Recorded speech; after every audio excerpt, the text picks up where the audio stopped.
Jikalau persembahannya merupakan korban keselamatan, maka jikalau yang dipersembahkannya itu dari lembu, seekor jantan atau seekor betina, haruslah ia membawa yang tidak bercela ke hadapan Tuhan.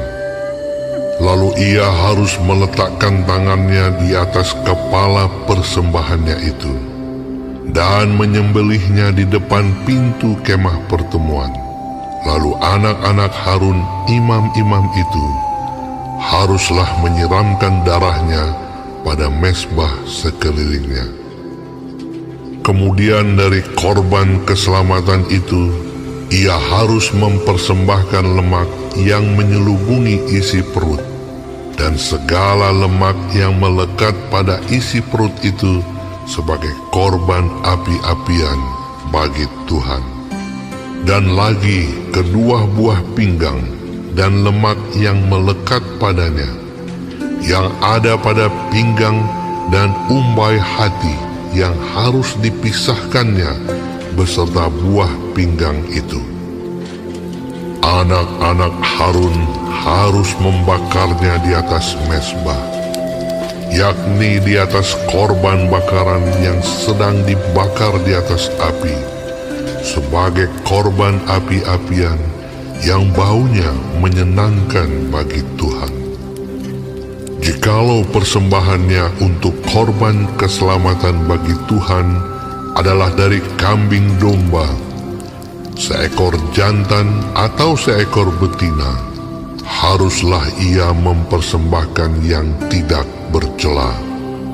Jikalau ia mempersembahkan seekor domba sebagai persembahannya, ia harus membawanya ke hadapan Tuhan.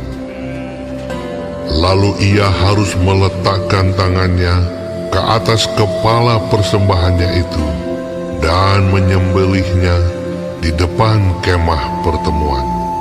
Lalu anak-anak Harun harus menyiramkan darahnya pada mezbah sekelilingnya.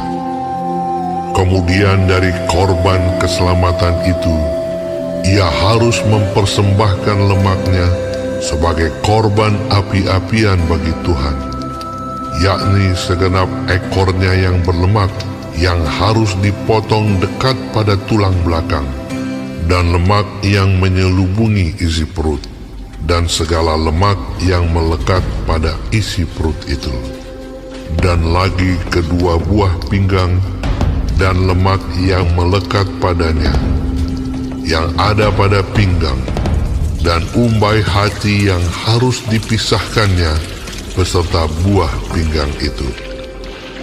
Imam harus membakarnya di atas mezbah sebagai santapan berupa korban api-apian bagi Tuhan. Jikalau persembahannya seekor kambing, ia harus membawanya ke hadapan Tuhan.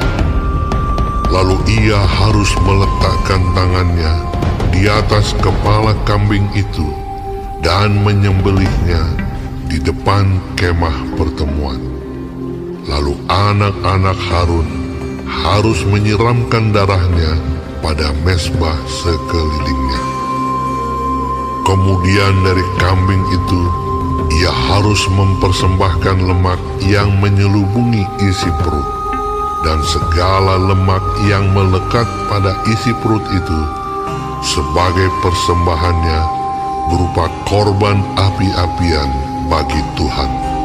Dan lagi kedua buah pinggang dan lemak yang melekat padanya, yang ada pada pinggang dan umbai hati yang harus dipisahkannya beserta buah pinggang itu. Imam harus membakar semuanya itu di atas mezbah sebagai santapan berupa korban api-apian, menjadi bau yang menyenangkan. Segala lemak adalah kepunyaan Tuhan. Inilah suatu ketetapan untuk selamanya bagi kamu turun-temurun di segala tempat kediamanmu. Janganlah sekali-kali kamu makan lemak dan darah.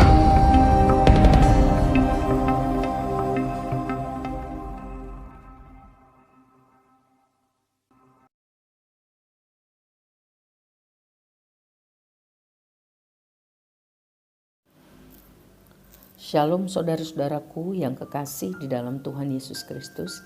Puji Tuhan kalau kita masih hidup dan dapat mempelajari firman Tuhan dari kitab Imamat pasal ketiga. Tuhan Yesus memberkati. Mengenai korban keselamatan. Orang-orang Yahudi diajar untuk memberikan korban pendamaian sebagai pernyataan terima kasih untuk pemeliharaan Tuhan di dalam kehidupannya. Hal ini untuk membina persekutuan yang harmonis antara dirinya dengan Tuhan. Betapa berharganya rasa terima kasih kepada Tuhan itu. Dan sangat penting untuk memelihara keharmonisan hubungan kita dengan Tuhan. Korban-korban ini melambangkan pendamaian dengan Tuhan.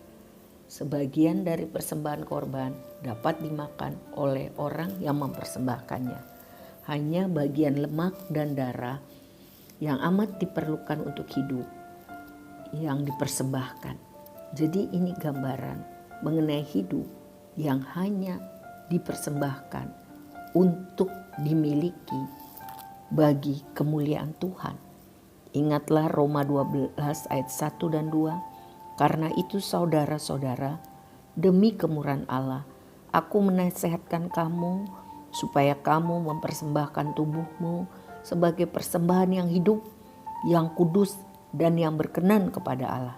Itu adalah ibadahmu yang sejati. Janganlah kamu menjadi serupa dengan dunia ini, tetapi berubahlah oleh pembaharuan budimu, sehingga kamu dapat membedakan manakah kehendak Allah, apa yang baik, yang berkenan kepada Allah, dan yang sempurna. Selanjutnya, mengenai korban keselamatan ini dipersembahkan kepada Tuhan supaya dapat memperbaharui persekutuan dengan Tuhan. Dapat mengungkapkan rasa syukur atas pemeliharaan dan berkat Tuhan. Jadi persekutuan ini, korban ini menunjuk ke perjanjian baru kepada perdamaian dan persekutuan yang dimiliki orang percaya dengan Tuhan dan dengan sesama orang percaya. Berlandaskan kematian Kristus di kayu salib. Ada rekonsiliasi hubungan antara orang percaya dengan Tuhan dan antara orang percaya dengan sesama orang percaya. Tercatat di dalam Kolose 1 ayat 20 sampai 23 bagian A. Dan oleh Dialah ia memperdamaikan segala sesuatu dengan dirinya, baik yang ada di bumi maupun yang ada di sorga. Sesudah ia mengadakan pendamaian oleh darah salib Kristus. Juga kamu yang dahulu hidup jauh dari Allah dan yang memusuhinya dalam hati dan pikiran seperti yang nyata dari perbuatanmu yang jahat, sekarang diperdamaikannya di dalam tubuh jasmani Kristus oleh kematiannya untuk menempatkan kamu kudus dan tak bercela dan tak bercacat di hadapannya. Sebab itu kamu harus bertekun dalam iman, tetap teguh dan tidak tergoncang, dan jangan mau digeser dari pengharapan Injil. Terpujilah Tuhan karena anugerahnya yang besar di dalam nama Tuhan Yesus Kristus. Maka korban keselamatan pada perjanjian lama itu adalah gambaran simbolis dari korban keselamatan yang utuh, yang sempurna, yang dikerjakan oleh Kristus Yesus Tuhan kita. Jadi berdiri teguh, jangan goyah, hidup sungguh-sungguh di dalam iman dan pengharapan. Karena bagi orang-orang yang sungguh-sungguh hidup seperti itu, Lukas 14 ayat 15 mengatakan, berbahagialah orang yang diundang duduk dalam persekutuan akhir bersama dengan Tuhan di dalam kerajaannya. Tuhan Yesus memberkati kita.